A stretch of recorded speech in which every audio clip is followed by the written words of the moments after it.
dunia. Di Inggris ada seorang bernama Martin Lloyd Jones. Orang ini sudah meninggal dunia, tapi dia telah mendirikan satu mimbar di kota London yang menggempakan seluruh dunia. Jika kita katakan abad ke-19 adalah Charles Spurgeon yang disebut sebagai the Prince of the Preachers, maka abad ke-20 kita harus mengaku Martin Lloyd Jones adalah raja di tengah-tengah pengkhotbah-pengkhotbah. Di tengah-tengah kota London, dan dirikan satu mimbar, dan dia memakai Westminster Chapel yang bisa isi beribu-ribu orang. Di situ dia berkhotbah. Yang datang dengar khotbah dia bukan orang biasa, bukan anak muda atau orang tidak mempunyai pengetahuan apa-apa, tapi banyak di antara mereka congressman, parliament member, orang yang menjadi profesor, doktor, yang datang dari Cambridge, daripada Oxford, daripada University of London dan sebagainya. Orang-orang top datang mendengar khotbah dia. Saudara-saudara, dia sebenarnya ada seorang medical doctor yang dipilih menjadi dokter pribadi daripada kerajaan Inggris. Dia seharusnya merawat di Buckingham Palace.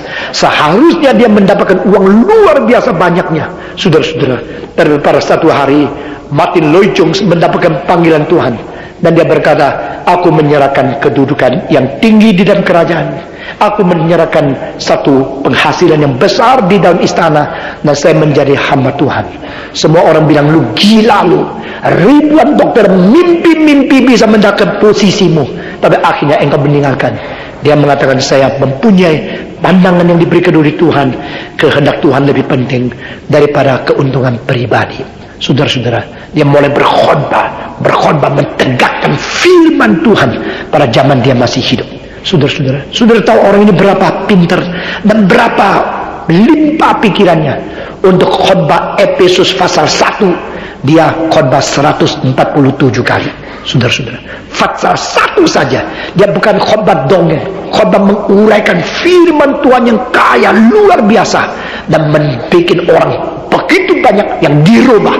Dan buku dia mengenai Roma, buku dia mengenai Efesus, mengenai Galatia, satu persatu dicetak, berjilid-jilid, puluh-puluh jilid, semua daripada pikiran orang yang taat kepada Tuhan.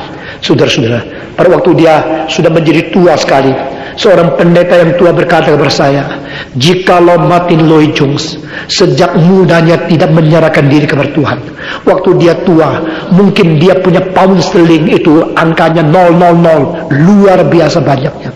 Tetapi karena dia menyerahkan diri menjadi seorang hamba Tuhan, dia meninggalkan semua yang dianggap begitu bernilai dan berdunia.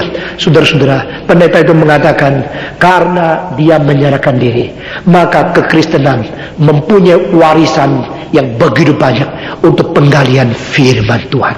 Dan dia mengatakan satu kalimat, saudara-saudara, jikalau Martin Lloyd Jones tidak menyerahkan diri, orang Kristen tidak pernah bisa sadar berapa banyak kerugian di dalam kerajaan Tuhan.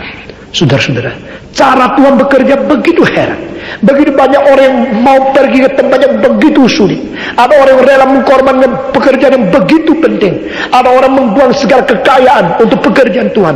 C.T. Studd, pada waktu itu riwayatnya dijadikan satu buku, dan waktu saya baca, saya membuka, saya lihat satu gambaran. Itu adalah gambaran apa?